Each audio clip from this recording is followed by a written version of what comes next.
أعوذ بالله السميع العليم من الشيطان الرجيم. بسم الله الرحمن الرحيم. Assalamu alaikum wa rahmatullahi wa barakatuh. Hello dear students. This is a fourth week biology SS2. We are going to look at the excretory system. I believe we are through with the respiratory system last week, and I believe you have done the assignment I posted for you under assignment module. Now today we are going to look at excretory system.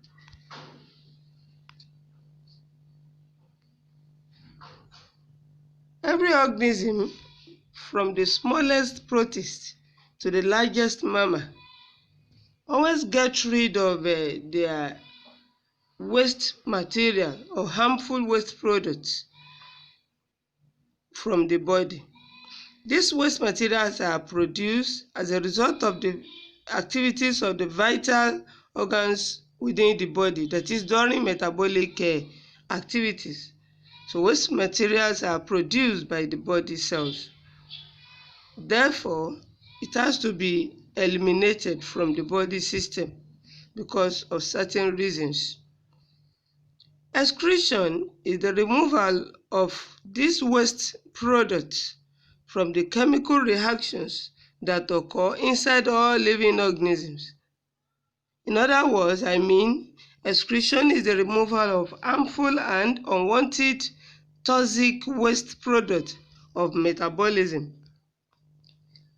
The chemical reaction of a human are called cell metabolism. That is, the chemical reaction that occurs within the body system is called cell metabolism. So the normal waste product from mammal is urea. So during this cell metabolism, there's production of various waste products, in which urea is one of these. The urea is released in form of urine and sweat. That is, in our urine and sweat, there's urea and some water and some other nitrogenous waste products. Carbon dioxide is also something that is excreted from mammals through the lung. That has been explained last week. Excretion is important for living organisms because when waste materials are built up within the body, it can affect the chemical reaction of the body and is very dangerous. Therefore, it has to be excreted.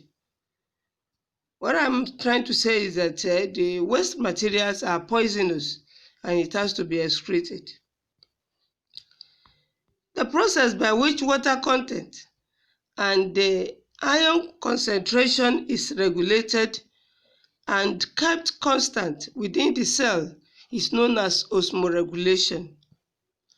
That is, I said, the process by which the body maintains homeostasis or osmotic pressure in the blood and the tissue fluid is called homeostasis or osmoregulation.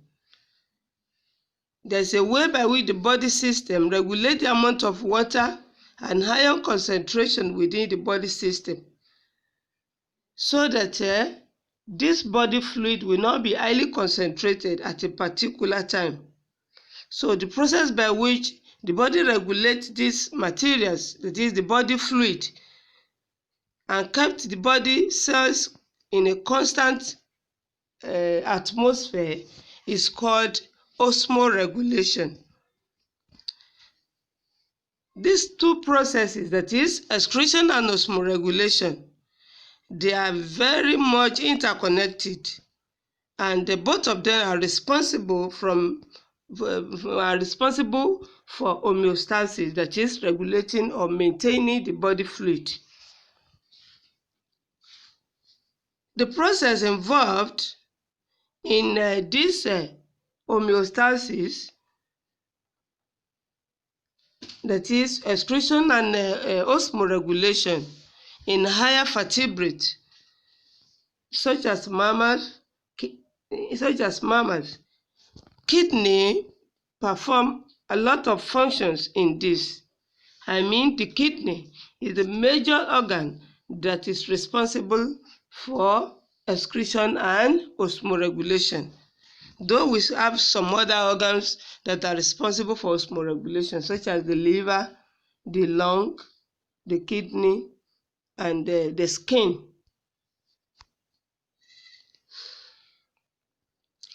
So, in summary, osmoregulation and excretion are major processes that removes waste materials from the body fluid. Now, these terms, secretion and ejection, has to be differentiated from excretion because some people use it interchangeably, but they are different. We talk of secretion. It is the production of useful chemical substances by special cells within the body. We have some special cells of gland that produces some chemical substances like hormones, enzymes, and some other molecules of materials that are produced for chemical reaction within the body. So when these materials are released by special cells within the body, we say they secrete or they produce such material. So secretion has to do with production of some chemical substances by some cells within the body. For instance, we have isole of Langerhans, which produce certain endocrine glands within the body and some other glands that are therein. We also have unicellular gland that produce some chemical materials in the unicellular organisms. But ejection means expelling undigested waste materials from the body. Undigested solid waste materials are removed through ejection. Food which is not digested and is not assimilated into the body system is passed through the alimentary canal into the rectum, and the rectum sends them out of the body through the anus in form of feces or excreta, and that is ejection. But for excretion has to do with the removal of liquid and gaseous waste material, while ejection has to do with removal of solid waste material. I hope you can be able to differentiate between ejection and excretion now. So when you remove your feces, you are egesting. When you remove urine and carbon dioxide, or sweat, you are excreting. Excretory system is a passive biological system that removes excesses, unnecessary and dangerous materials from the body, so as to maintain homeostasis, as I've mentioned, within the body fluid and prevent damage of the body. Excretion is responsible for elimination of waste products of metabolism as well as other liquid and gaseous waste. To this effect, we need to look at some importance of excretion as we've been explaining. One, this excretory product has to be removed for certain reasons. One, the excretory products are harmful to the body and so must be removed from the body system. Excretory products are also poisonous to the body cells and must never be allowed to accumulate within the body.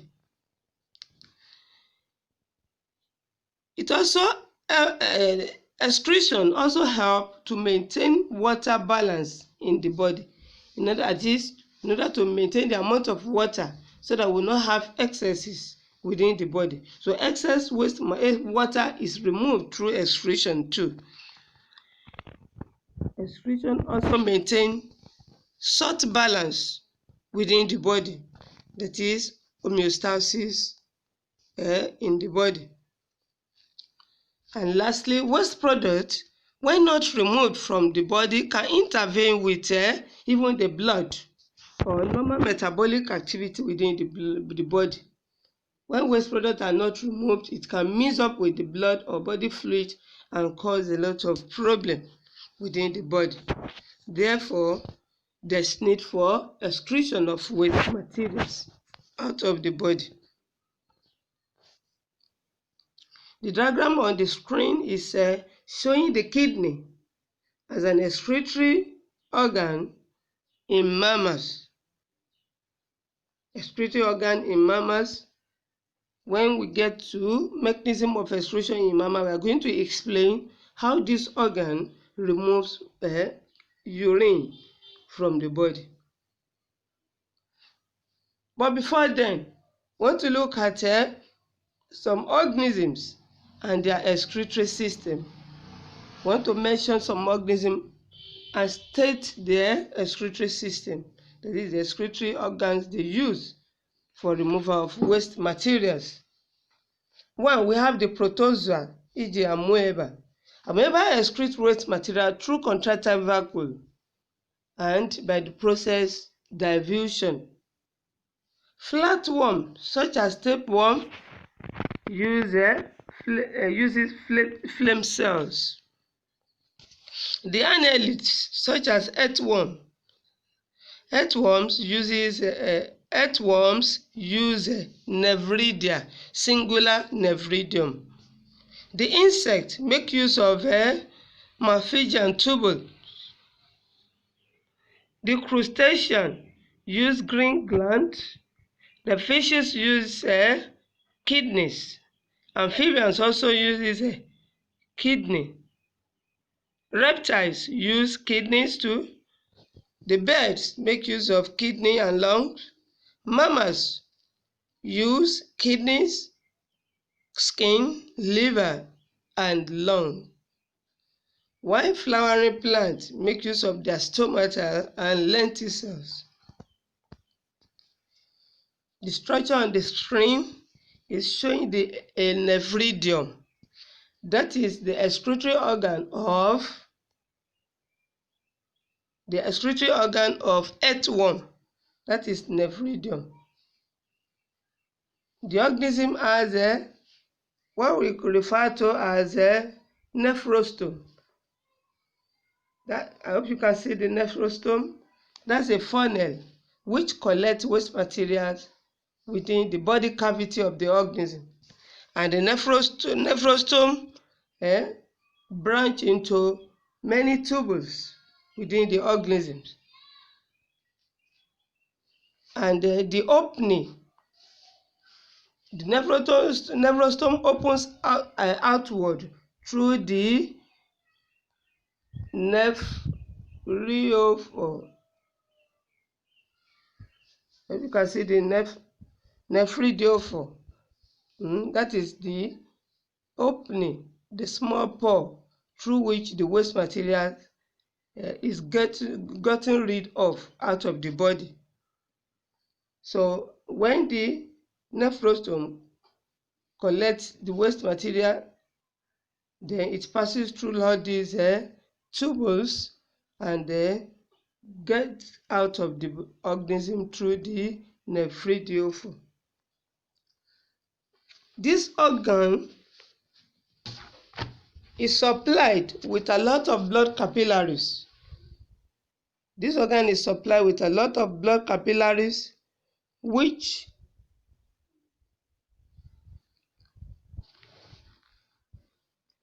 collect the waste materials into the tubules or into the various tubes tubes of the nephridium.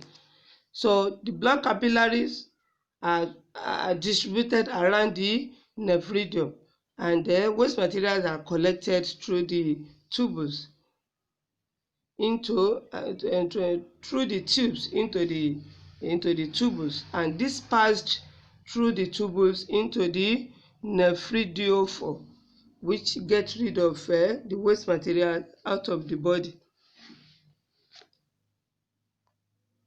I hope you can see the nephrostome, that is the funnel.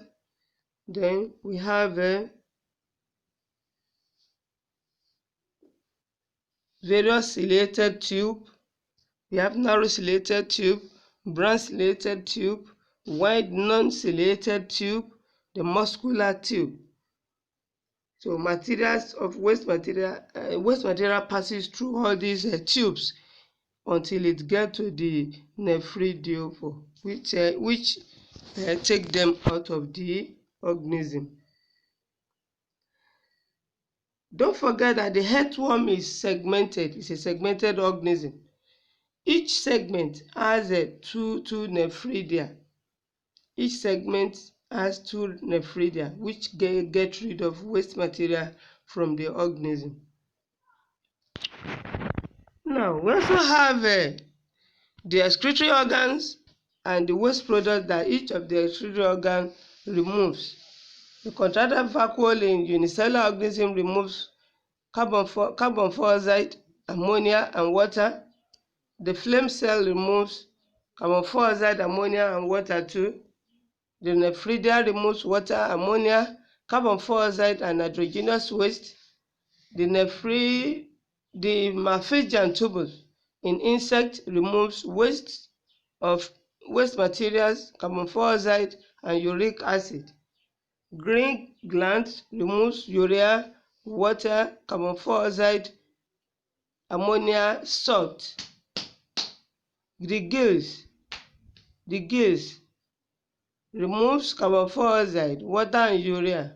Skin removes sweat containing urea, salt, and water. The liver removes bile salt, water, and urea. The lung removes carbon dioxide and water vapor. The kidneys remove urine containing urea, salt, water, hormones, and uric acid. Stomata and lentil cell removes water, carbon dioxide, and oxygen. The back of the tree removes various waste materials such as tannins, mucilage, gum, crystals, anthocyanin, alkaloid, resin, oil, and latex, that is in flowering plant. These are waste products in flowering plant that are removed through the bark of the tree. Now I want to look at